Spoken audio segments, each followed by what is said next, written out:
So we're so that was 5 minutes went by really fast, right? Time flies when you're having fun.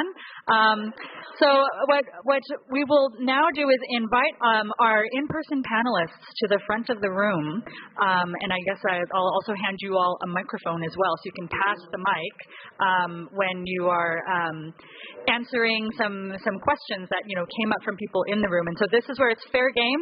If you have a personal question or maybe even a question emerged from that small group discussion. And that's where, again, we want to we'll go ahead and try to keep this short, where we were thinking that maybe it's 12:35 right now. I don't know, maybe we'll let it go for 10 minutes and see how people feel in the room. But we'll have 10 minutes of comments to the panel. And so, let's see, I guess we've got two different mics to kind of figure out how to do this. Well, so there is a recording that's being made of the workshop session right now, so that way. Oh yeah, I'm sorry, I forgot to encourage the the people who were in the Zoom room, because my Zoom connection broke, unfortunately. But that's where I guess folks that are in the Zoom room, if you didn't think to try to talk with each other while we were in the room talking with each other, winging it a bit over here. That's where, if you want to exchange some things in the chat, or certainly again, Yaza Connect, right? That has that permanent record where we can all go back and actually see what people said. So probably the best thing to do if you're a remote participant is actually to record some of your thoughts on the Yaza Connect app. That would probably be the best place to jot down any sort of asynchronous thoughts that you're having based on what you heard, if you are tuned in live remotely, or if you're following up with the recording afterward. So I think what I'll have to do is I'll just be the runner, I guess, of the microphone, or maybe panelists at the front when you're answering a question if you come up here. Then I'll otherwise run the microphone through the room for questioners. So any questions for the panel?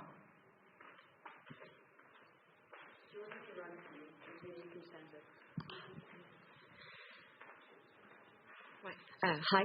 So I had a question regarding the social simulation presentation, and my question was, do you engage, what kind of stakeholders do you engage with, and do you engage with people that maybe do not have a university degree?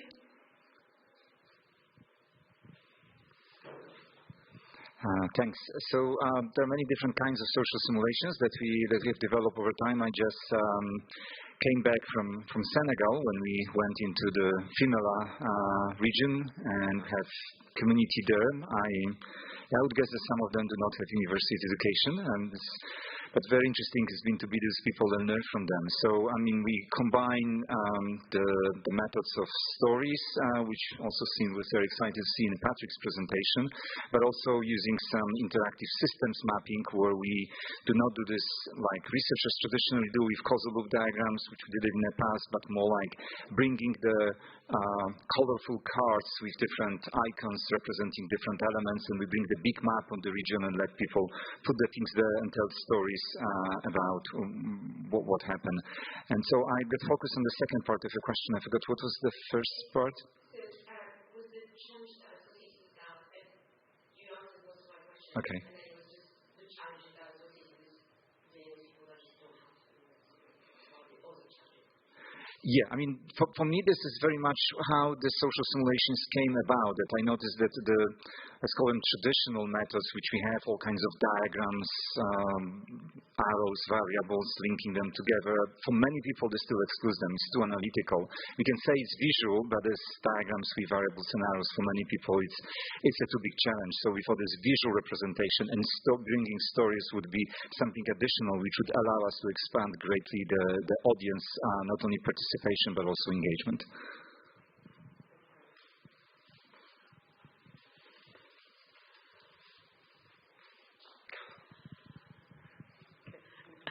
Hi, so I'm Paula Harrison, UK Centre for Ecology and Hydrology. So I got a quick question for Anita. And again, I just wondered how you found your 74 case studies, and once you went into them, did they all have sufficient information in them for you to be able to plot them on your spider diagram?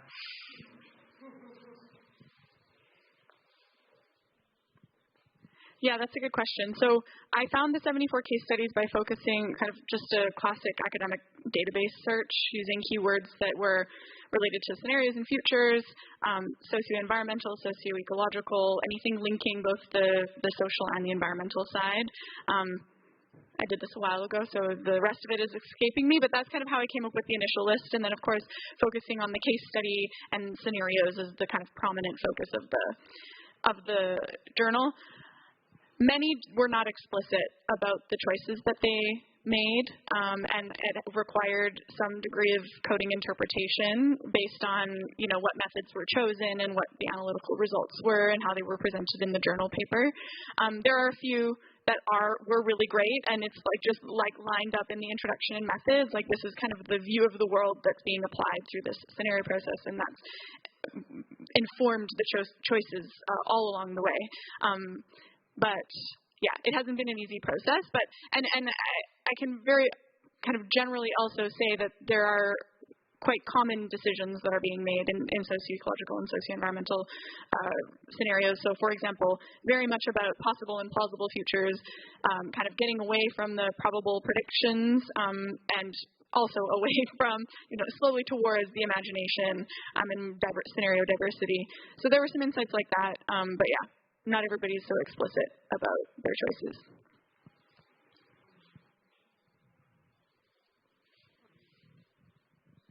I have a question about the social simulation. Is it, I don't know, either or both of you, is it more focused on responding to sort of short-term cascading events and things like that, disasters?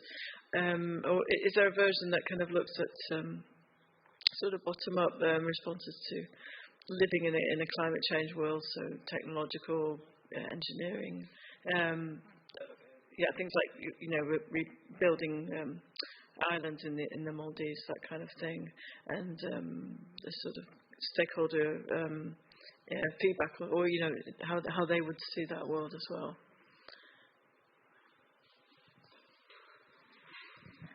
Sorry, just too slow to react. Sorry. I was thinking about the question already. So thank you for the question. Yeah, I was thinking about connecting with the Maldives case. So I'd like maybe to hear from Jeronimo more. But I was thinking that that could be bringing and developing stories, because you asked this question, two questions at the end, the reflections, and one was about creative visions, and the first one was on your last slide.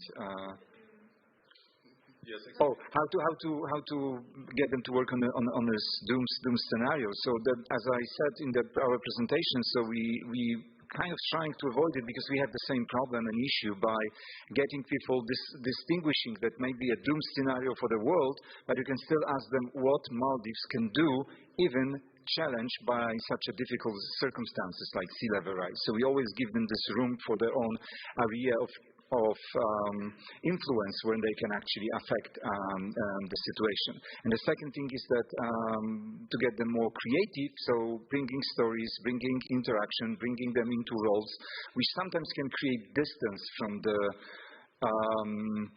this dire reality, which is sometimes needed. And maybe in reality I wouldn't dream about Maldives being the development and all the things on this difficult situation, but maybe in a simulation we can do this. So it sometimes happens that simulation distance people, the role play distance people from the big challenge which they're in, whether it's a strong political conflict or very dire challenge. But maybe I'd be curious actually if you could maybe add a little how would you see the connecting the approaches that you presented and with social simulations. Yes, thank you. I mean, actually, that would be super interesting, and this brings two things to my mind, because in terms of technology, I mean, the Maldives have been very ambitious in developing visions on how they could technologically adapt. I mean, this reclaiming of new islands is one thing, but the other thing is also they are now currently working on floating islands.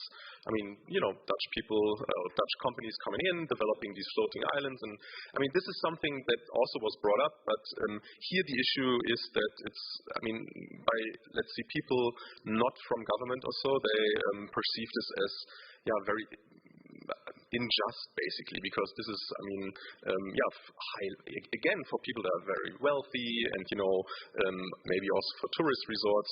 So, yeah, this is one issue. But then in terms of technological innovation, maybe, and this is one thing that also came up, it's not even about, advancing technology even further, but maybe stepping back. And one person told me, 100 years ago, we had this pastoral lifestyle here. I mean, we moved from one island to the other, and maybe this is our future. So innovating a doing some social innovation in this kind of sense also, or in that direction, maybe going backwards, might also be interesting.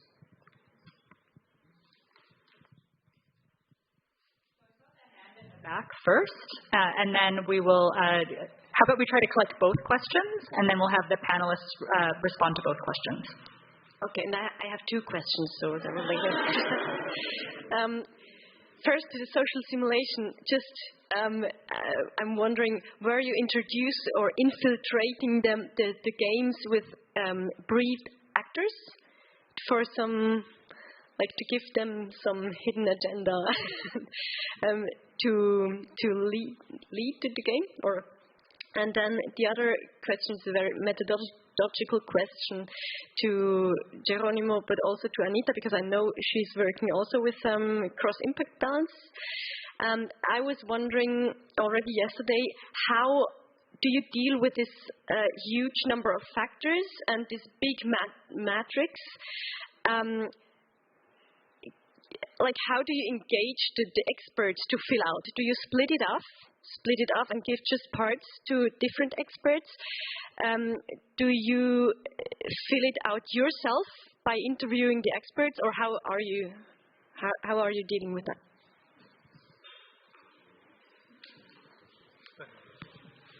Hello, this is a question to Anita mostly. I thought the mapping of future horizons is really, really cool, so this is not in bad faith. But I'm wondering about the choices you make in constructing such in all the axes of the spider diagram, and then I'm wondering if along these axes these categories are necessarily linear, if one is necessarily better than the other. I think there was one on epistemology, it was traditional scientific, and then the next step was indigenous knowledge or something like that, when these are maybe two separate epistemologies completely. And even the fact of looking for journal articles in scientific journal is kind of biasing the knowledge base of such possible futures. Thank you.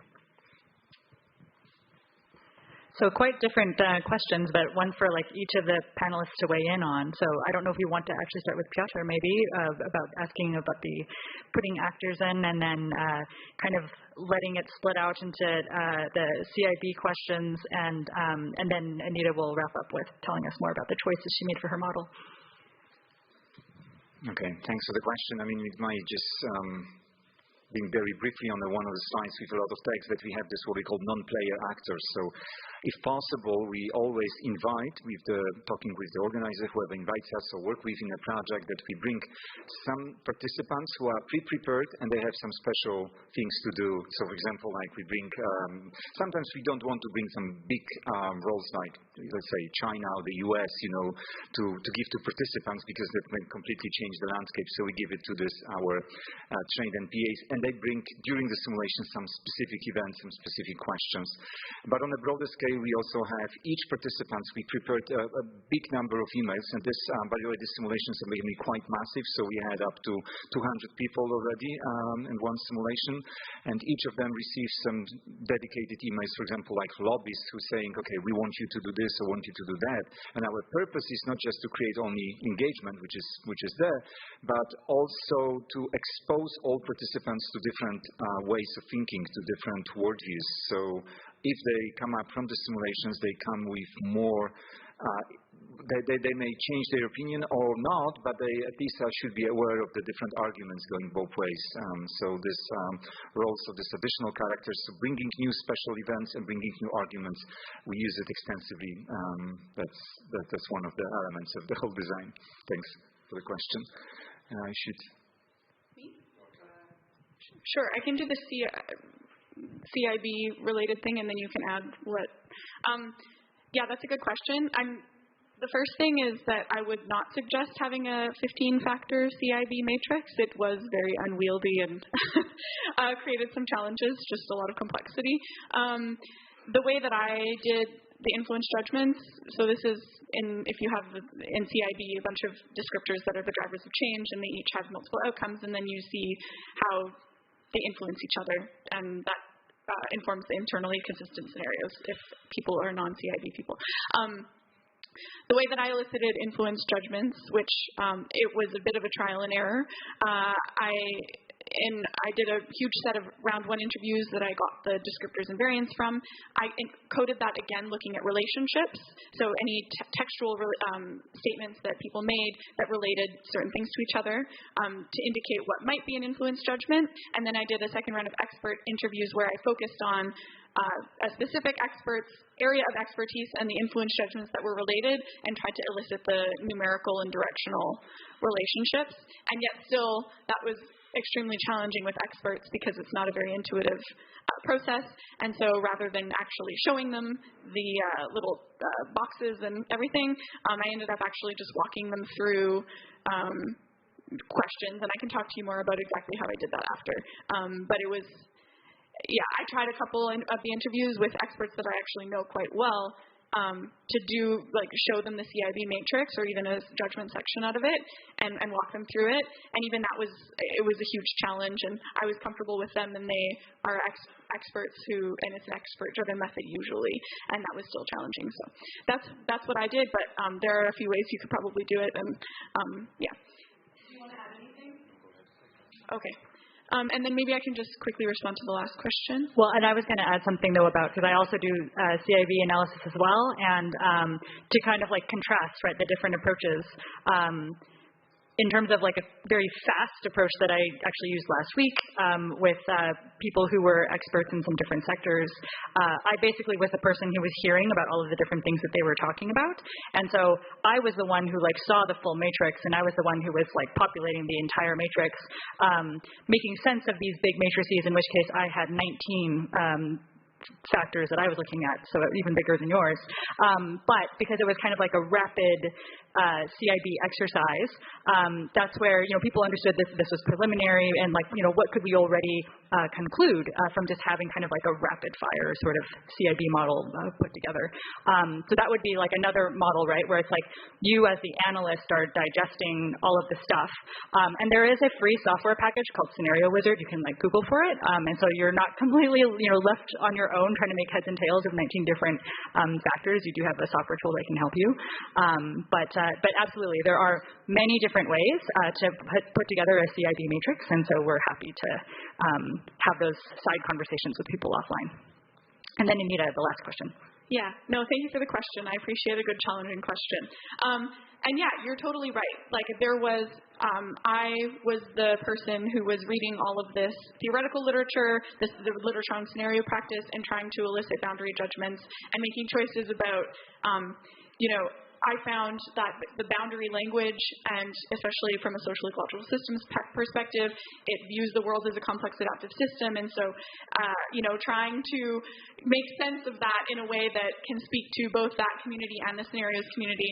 And there were a ton of choices, and there was some creativity and intuition required to decide, okay, this could fit on a spider diagram, and we can start thinking about boundaries that way. You're right that there are some choices that, I define a boundary judgment as a choice that delineates what's included and excluded from a scenario process. And there are choices that are not necessarily, like you say, linear, where you start in the middle and move outward, like the one that I expect reviewers will also ask me about. So, great question. And I think, I've coded all the case studies now, but the way that the framework is visualized could possibly change. The reason I put scientific knowledge closer to the center is because it is very dominant in scenario literature and in broadening the scope of futures in social ecological and transformations literature. Moving toward more local and indigenous knowledges is kind of representative of a more inclusive set of knowledge. But the point being that that axis is more concerned with whether you are just drawing from a single knowledge system or whether you're willing to weave together multiple. I think that's the more interesting. But I'm happy to, if other people also have thoughts about that axis and that it needs to be completely revolutionized, like, I'm open to this feedback, but I appreciate that. Yeah, there is a positionality that I took on in developing the framework that I try to be explicit about as well. So. Yeah, all right. So thank you once again for staying longer to be part of that discussion. I'll pitch Yaza Connect one last time, especially if you if you didn't present a poster or that's where we will definitely have like follow-on communications with how Anita and I sort of digested the questions that you all asked and sort of the panel discussion that we had here. But if you're curious to hear about, like, okay, so how was that session digested, and will there be any follow-on activities? Go to Yaza Connect and add your name to the bottom of the discussion document, so that way we know to include you on email and keep you in the loop. So thanks again for your interest in session 12.